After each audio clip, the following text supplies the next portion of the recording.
நாமக்கல் மாவட்டம் கொல்லிமலையில் இருக்கிற எட்டுக்கை அம்மனை தான் நம்ம போய் பார்க்குறக்காக போயிட்டுருக்கோம். அதிசக்தி வாய்ந்த கோயில்னு இந்த கோயிலை சொல்கிறாங்க.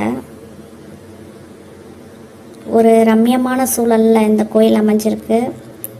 நம்ம போகிற வழி எல்லாமே நிறைய வாழை தோட்டங்கள், பலாமரங்கள், நிறைய மூலிகைகள் இதெல்லாமே வச்சுருக்காங்க.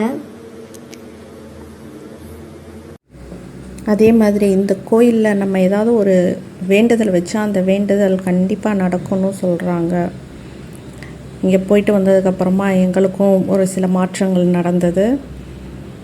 அதேமாதிரிக்கே போகிற வழி எல்லாமே நிறைய மூலிகைகள் இந்த மாதிரியெல்லாம் வச்சுருக்காங்க.